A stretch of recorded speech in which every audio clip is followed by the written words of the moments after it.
Si tu veux faire de la recherche de produits sur TrendTrack, regarde bien cette vidéo parce que je vais te partager les meilleurs filtres, sachant que j'ai plusieurs boutiques dont certaines génèrent plusieurs dizaines de milliers d'euros par mois et j'ai trouvé mes produits grâce à TrendTrack. Donc on est parti. Faut savoir que tu peux trouver des produits gagnants via TrendTrack de différentes manières en utilisant la fonctionnalité Shop, la fonctionnalité Ads, Advertiser, etc. D'ailleurs, moi je suis sur la version Pro parce que tu vas avoir les ads en illimité. En général, c'est à partir des ads gagnantes que tu vas trouver des produits gagnants. C'est pour ça que je te conseille vraiment de prendre cette version.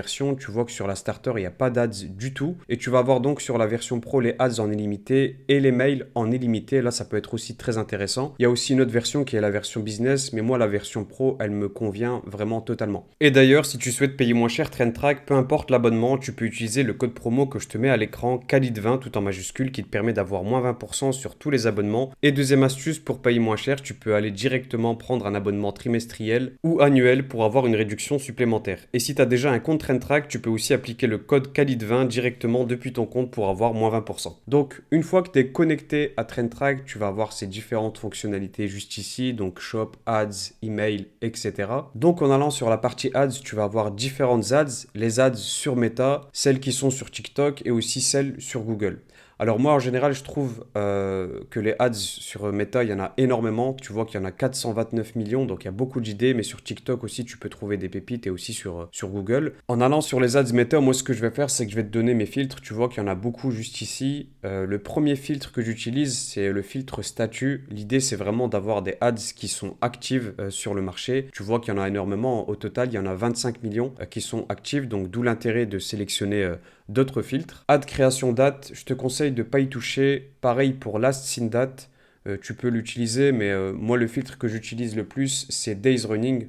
C'est vraiment depuis combien de jours les ads sont en activité. Je te conseille de mettre par exemple 60 jours ou bien 90 jours, 3 mois ça peut être bien, mais 60 jours déjà, des ads qui tournent depuis 2 mois, c'est un très bon indicateur. Ensuite, tu vas voir ce filtre-là, le filtre niche. Celui-ci, je suis obligé de t'en parler parce que ça va être intéressant par exemple si tu as une idée précise de niche sur laquelle tu veux te lancer. Et là, tu vas pouvoir trouver des catégories, sous-catégories et sous-sous-catégories. Donc, tu as beaucoup d'idées. Ça peut être aussi très très intéressant si tu as déjà un ou plusieurs shops et que tu veux voir un peu ce que font les concurrents pour avoir un meilleur catalogue et pour s'inspirer de leurs produits gagnants, de leurs ads. Mais moi ici on va le laisser tel quel parce que l'idée c'est pas de se fermer et d'avoir différentes opportunités dans des niches très variées. Ensuite le filtre Media Type, celui-ci il est très intéressant aussi, c'est simplement le format. Tu as image, vidéo, carrousel. C'est un filtre que j'utilisais beaucoup au début en mettant vidéo parce qu'on sait que les vidéos en général ça convertit bien, mais je me suis rendu compte que tu pouvais aussi trouver des pépites dans les images, les carousels aussi. Le troisième filtre que je vais vraiment utiliser, c'est le filtre Call to Action. Celui-ci, il est hyper important. Un CTA qui est typique du e-commerce, c'est par exemple Shop Now. Tu peux sélectionner aussi Learn More, Order Now.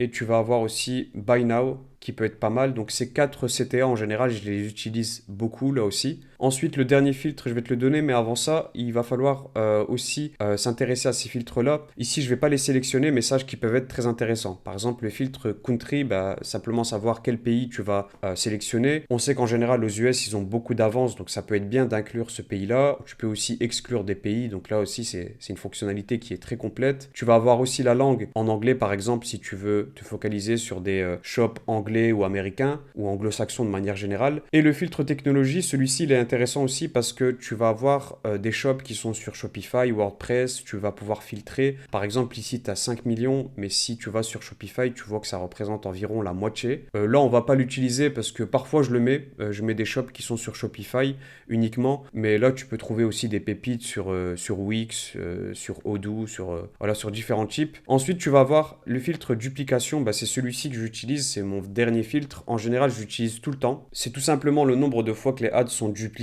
ça c'est un fort indicateur. Je te conseille de mettre 10 duplications ou 5 duplications minimum. On va mettre ici 10 duplications pour avoir vraiment des ads qui sont très intéressantes. Ensuite, tu vas voir les autres filtres juste ici. Juste avant de regarder les ads en détail, c'est important de savoir que ce filtre-là, AdRank, moi je le sélectionnais beaucoup au début, mais ça peut être un piège. En fait, je vais t'expliquer. AdRank, c'est la classification de l'ad. C'est par exemple le top 1%, donc on va voir uniquement des ads qui sont dans son top 1%. Ça peut être bien sûr intéressant et tu vas pouvoir aussi trouver des ads qui sont pertinentes, mais sache que si par exemple il vient de lancer une ad mais qui est surperformante, ben, tu vas passer à côté parce qu'elle n'est pas encore dans son classement. Il va falloir du temps avant qu'elle soit classée dans le top 10% et pourtant c'est une ad qu'il va falloir dupliquer, qu'il va falloir copier, pas copier totalement, mais en tout cas donc il va falloir fortement s'inspirer. Donc c'est pour ça que moi ce filtre là en général maintenant je le laisse tel quel et je joue principalement avec ces 4 filtres. Donc comme tu peux le voir, on va voir un peu les différentes ads qu'on a. Celle-ci déjà elle est très intéressante. Comment est-ce qu'on lit une ad? Ici tu vas voir les impressions, donc celle-ci elle a 1,7 million de vues. Il y a 16 000 $ qui ont été mis uniquement sur cette ad, donc c'est un gros budget. Très très gros budget et ça donne 49 $ par jour pendant 322 jours. On va voir à quoi ça correspond en cliquant sur le CTA juste ici. Ok, c'est un shop qui est assez simple et en gros ce qu'ils vendent ce sont des coussins orthopédiques pour les animaux de compagnie, les chiens principalement si j'ai bien compris, et ça permet en fait aux chiens de pouvoir bien installer ses pattes. C'est peut-être très bon pour la circulation du sang. Je me suis pas renseigné précisément sur le shop, mais c'est un shop qui cartonne apparemment. On va regarder ça en détail. Tu vois que le shop il est classique, plutôt simple. Il y a les UGC juste ici. Il a fait le choix de mettre des UGC réalistes. Pas en utilisant l'IA, mais avec l'IA, tu peux faire de très bonnes choses déjà. Ensuite, tu as des petites vidéos, tu vas voir les avis clients juste là, un petit comparatif avec les autres marques. Ok, c'est plutôt pas mal. On va regarder à quoi ça correspond au niveau des métriques en allant sur See Details et en allant sur See Meta Insight. Et là, tu vas avoir en fait une bibliothèque d'informations très importante, rangée par ordre. Ici, tu as Shop Analytics avec les données sur le shop. On voit qu'il ne fait pas beaucoup de visites, mais c'est un shop qui est plutôt constant. Au départ, il en faisait très peu. Il y a eu un pic à 12 000 au mois de janvier. Ça doit correspondre aux fêtes de fin d'année. Et Similar Shop, en fait, tu vas avoir ici les concurrents. Ça, c'est très important. Tu vas pouvoir non seulement t'inspirer de ses ads à lui, mais aussi des ads des concurrents. Donc là, c'est très complet. Concernant les ads, justement, il suffit de cliquer sur Meta Ads et tu vas avoir toutes ces ads.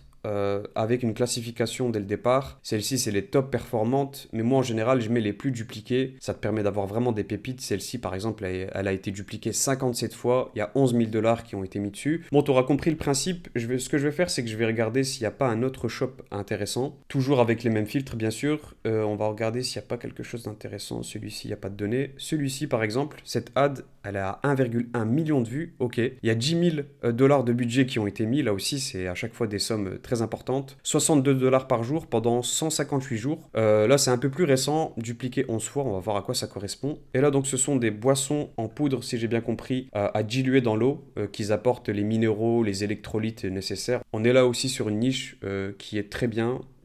Très intéressante.